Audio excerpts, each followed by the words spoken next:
ಜನ್ಮದಿನ ಆಚರಣೆ ಮಾಡ್ತಾ ಇದ್ದೀವಿ.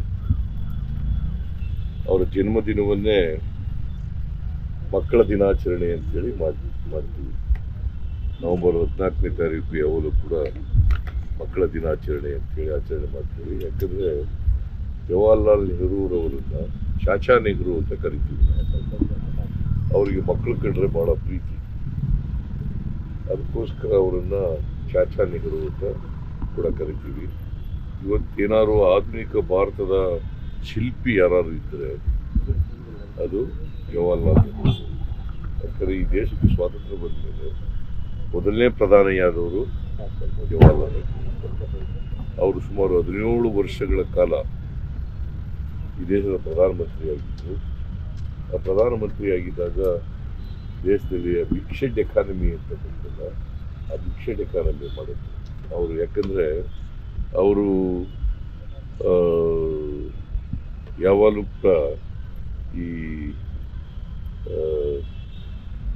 ಸೋಷಲಿಸ್ಟ್ ಆಗಿದ್ದದ್ದು ಅವರು ಒಬ್ಬ ಕಾಂಗ್ರೆಸ್ ಸೋಷಲಿಸ್ಟ್ ಮಾಡಲಿಕ್ಕೆ ಅವರು ಒಬ್ಬರು ರೂವಾರಿಗಳು. ಸೊ ಲೋಹಿಯಾ ಅವರು ಇವರೆಲ್ಲರೂ ಸೇರಿ ಒಂದು ಕಾಂಗ್ರೆಸ್ ಸೋಷಲಿಸ್ಟ್ ಅಂತ ಮಾಡಿ ಅವರು 17 ವರ್ಷಗಳಲ್ಲಿ ಈ ದೇಶದ ಅನೇಕ ಸಮಸ್ಯೆಗಳನ್ನು ಬಗೆಹರಿಸಿದರು. ದೊಡ್ಡ ಕೈಗಾರಿಕೆಗಳನ್ನು ಮಾಡಿದ್ರು, ಅನೇಕ ಅಣೆಕಟ್ಟುಗಳನ್ನು ಕಟ್ಟಿದ್ರು, ನೀರಾವರಿ ಯೋಜನೆಗಳನ್ನು ಮಾಡಿದ್ರು, ಜನರಿಗೆ ಕೆಲಸ ಕೊಡ್ತಕ್ಕಂಥದ್ದಕ್ಕೆ ಮಾಡಿದ್ರು. ಸೊ ಹಾಗಾಗಿ ನೆಹರು ಇದ್ದಾರಲ್ಲ, ಅವರಿಗೆ ವಿಜ್ಞಾನದಲ್ಲಿ ವೈಚಾರಿಕದಲ್ಲಿ ನಂಬಿಕೆ ಇಟ್ಟಿದ್ದಾರೆ. ಸೊ ಅಂಥವರು ದೇಶದ ಪ್ರಧಾನಮಂತ್ರಿಯಾಗಿ ಅವರು ಭಾಳ ದೀರ್ಘಕಾಲ ಪ್ರಧಾನಮಂತ್ರಿ. ಇವಾಗ 16 ವರ್ಷ ಆಗಿದ್ದು, ಇವರು 17 ವರ್ಷ. ಸೊ ಇವತ್ತಿನ ಆಧುನಿಕ ಭಾರತ ನಾವು ನೋಡಬೇಕಾದ್ರೆ ಅದಕ್ಕೆ ಇವರು ನೆಹರೂರವರ ಕೊಡುಗೆ ಅಪಾರವಾಗಿದೆ ಈ ದೇಶಕ್ಕೆ ಅಂತಕ್ಕಂಥದ್ದು ಸಾಧ್ಯ ಇಲ್ಲ.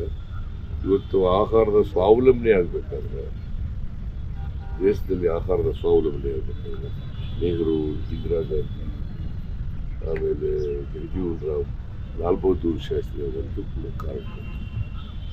ನಾವು ಒಂದು ಕಾಲದಲ್ಲಿ ಆಹಾರಕ್ಕೆ ಬೇರೆ ದೇಶದವ್ರ ಮೇಲೆ ಅವಲಂಬನೆ ಆಗ್ತಕ್ಕಂಥ ಪರಿಸ್ಥಿತಿ. ಇವತ್ತು ದೇಶದಲ್ಲಿ ಆಹಾರದ ಸ್ವಾವಲಂಬನೆ ಆಗಿದ್ದರೆ ನೆಹರು ಕೂಡ ಕಾರಣಕರ್ತರು ಅಂತಕ್ಕಂಥದ್ದು ಮರೀಲಿಕ್ಕೆ ಸಾಧ್ಯ. ದೊಡ್ಡ ಕೈಗಾರಿಕೆಗಳು ಮಾಡಿದ್ಮೇಲೆ, ಅಣೆಕಟ್ಟುಗಳನ್ನು ಕಟ್ಟಿದ್ಮೇಲೆ, ಹೆಚ್ಚು ಹಸಿರು ಕ್ರಾಂತಿ ಆದಮೇಲೆ ಸರ್ 3 ಕಡೆ ಬೈ ಎಲೆಕ್ಷನ್ ಆಗಿದೆ, ಹೇಗಿದೆ ಸರ್ ವಾತಾವರಣ? ನಮಗೆ ಇರ್ತಕ್ಕಂಥ ಮಾಹಿತಿ ಪ್ರಕಾರ 3 ಕಡೆ ಗೆಲ್ತೀವಿ. 3 ಕಡೆ ಕಾಂಗ್ರೆಸ್ 3 ಕಡೆ ಗೆಲ್ತೀವಿ. ಗ್ಯಾರಂಟಿ ನ್ಯೂಸ್, ಸುದ್ದಿ ಖಚಿತ, ನ್ಯಾಯ ನಿಶ್ಚಿತ.